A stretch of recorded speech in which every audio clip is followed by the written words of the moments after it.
អែមខ្លាំងមែនតើហើយតែចប់មកពីធ្វើនេះចាប់អារម្មណ៍ថាមុខយើងរៀងណែនជាងមុនរៀងហាប់ជាងមុនហើយអីដែលសំខាន់អា shape កន្លែងនេះឃើញតែម្ដងឥឡូវមុននឹងនិយាយពីចំណាប់អារម្មណ៍មកនិយាយពីរបៀបរបស់ខ្ញុំសិនដោយសារតែជាក់ស្ដែងខ្ញុំជាមនុស្សម្នាក់ចូលចិត្តម៉ាសាមុខពីព្រោះ yes វាជារបៀបនៅក្នុងការថែខ្លួនរបស់ខ្ញុំ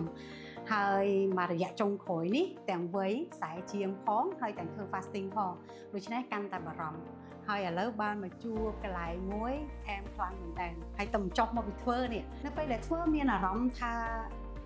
វាអត់សូវឈឺហើយក្រោយពីធ្វើភ្លាមនោះចាប់អារម្មណ៍ថាមុខយើងរៀ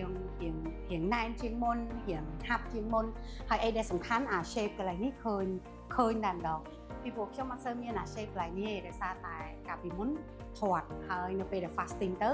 វាស្គមមែនក៏ប៉ុន្តែវាអត់ហាប់ណែនទេអញ្ចឹងនៅពេលដែលធ្វើសេវាកម្មមួយនេះវាជួយខ្ញុំបានច្រើនខ្លាំងមែនតើអញ្ចឹងសម្រាប់បងឬក៏បងនារីដែលស្រឡាញ់ខ្លួនដូចខ្ញុំហើយចង់បាន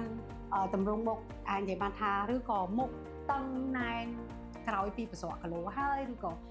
វ័យរៀងឆេងតិចចង់ឲ្យវានៅតែឃើញក្មេងអាចមក Angel បានសេវាកម្មល្អតែម្ដងអរគុណ